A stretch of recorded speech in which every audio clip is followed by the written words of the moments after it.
as many different rules that you can want to invent. In national money, there's only one. Okay, that's basically the same worldwide. In complementary currencies, different communities agree on different rules. It is complementary because they do not replace national money.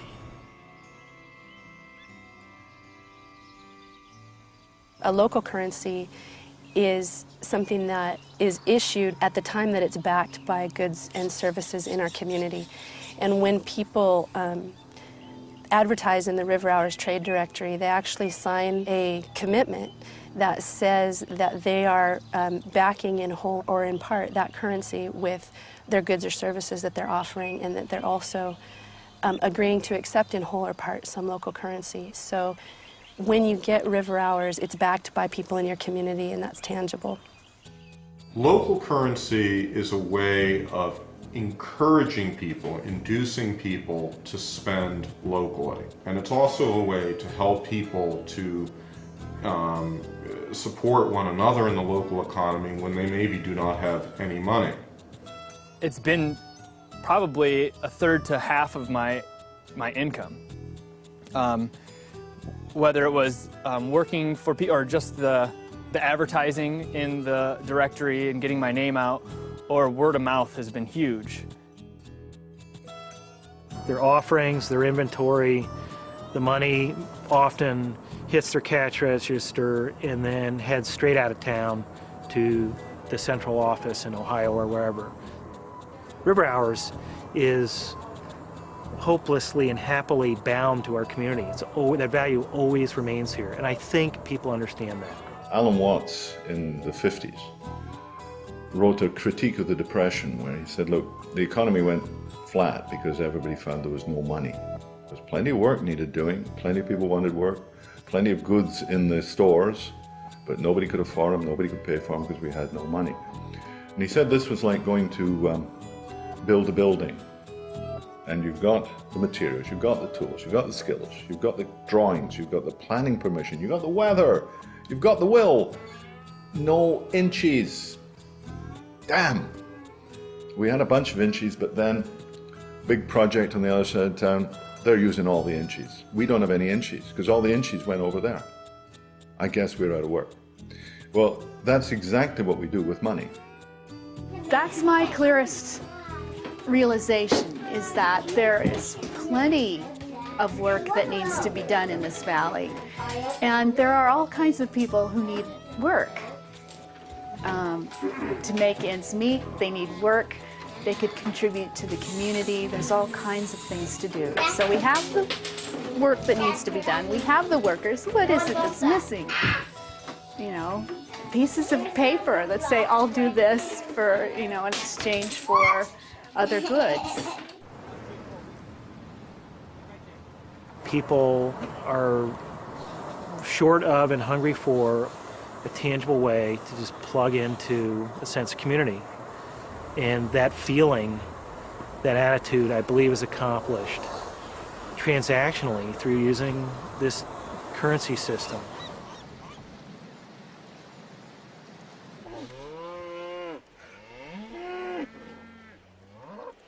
Once they get the concept that, you know, we can spend the money here and it stays here and it helps out our school system and our children and our future and everything, people really get a hold of it again. And the River Hours and all that, that's all stuff that we need to keep working hard at. I think it's exciting. I think River Hours isn't going anywhere. You know, I think it's only going to continue to bring people together and to get people talking. I'd like to say right now that it's a huge economic impact, but that's not the biggest impact of River Hours at this point. The biggest impact is people starting to shift into recognizing and realizing that local communities can become more self-sufficient in every way.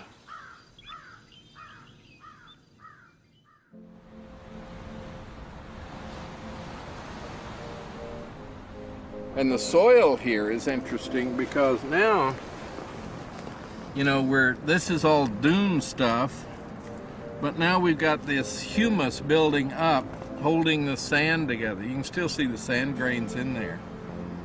But so these dunes have been established for a while. So they're totally covered in vegetation. Everything has reached a certain amount of stability. All of these plants combined are sharing the rhizosphere with each other. Their roots are intertwined, and they're contributing different things.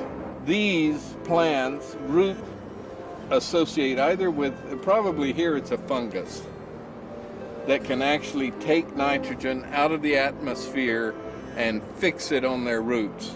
Can actually fix it so that the pine tree can get it.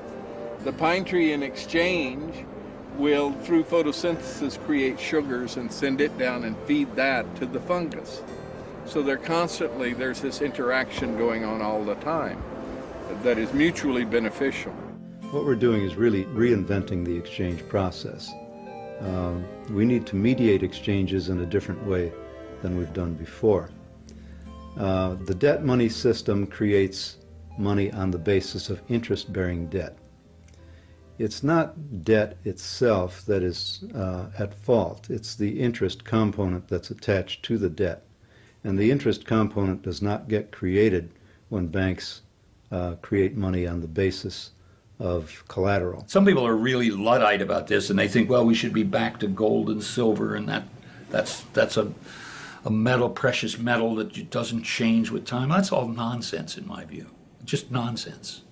And a lot of earnest, good people devote their lives to trying to prove that somehow the world is going to hell because we have this symbolic money rather than the real thing.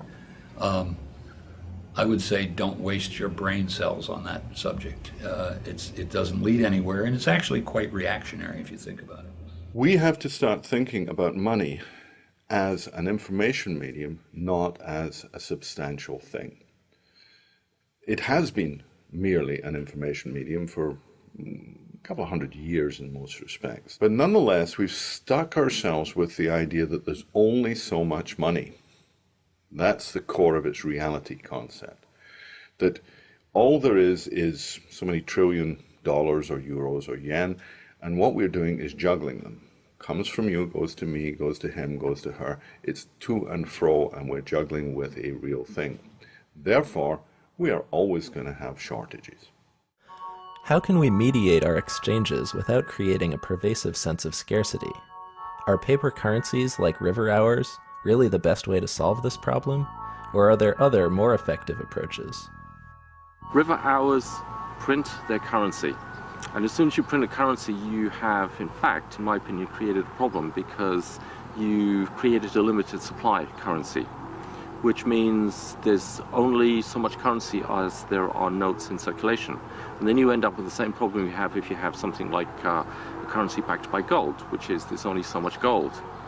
A mutual credit system, there's unlimited currency available in potential, and that's one of its great strengths.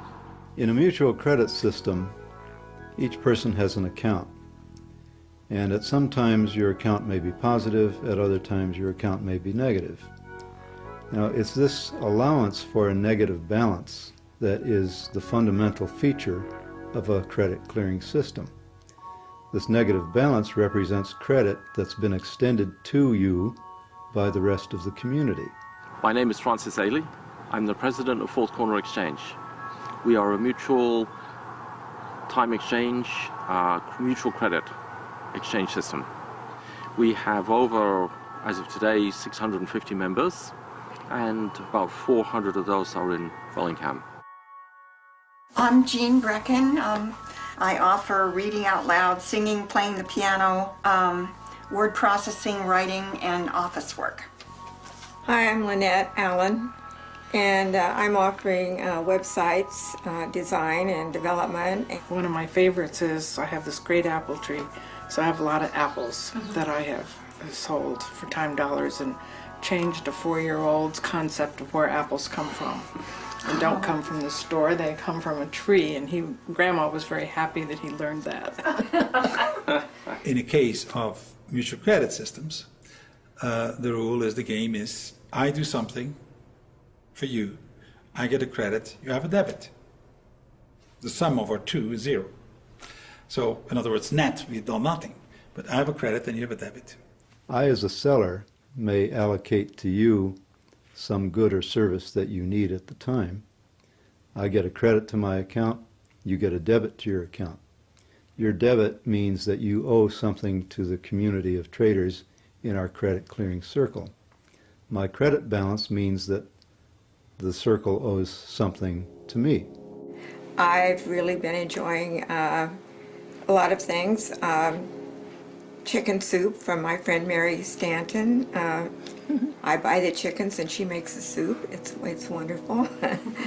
With my credits, I can go and get the cookies of my neighbor, and you can work in her garden to pay for your debit. We've created a currency between the four of us. Try that to do with dollars. It doesn't work that way, does it? I need to go and borrow it, or I need to earn it, competing with everybody else to get it. Okay? In this game, we created ourselves. In a mutual credit system, everyone has an account. This account can go positive and it can go negative. When Bob repairs Andrew's hotel, Bob receives a credit and Andrew receives a debit. Bob can then use that credit to buy catering from Christine. Andrew works off his debit by providing lodging for Daniel. When Daniel does dental work for Christine, the credit and debit are cleared. No hard cash was needed, and everyone gained something in the transaction.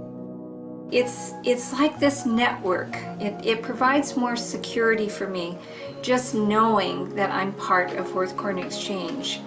And for instance, during the winter, part of my fence blew down in a storm, and I was able to find somebody, a carpenter, who came up all the way from Mount Vernon and put that fence up for me within a few days. Over the long run, we expect that each person is going to put in as much as they take out and take out as much as they put in. But we allow these temporary imbalances in order to facilitate this exchange process. This is the fundamental function of money. As more people join the mutual credit clearing circle, this process can become more dynamic. Ultimately, no matter how big the circle gets, the value people contribute should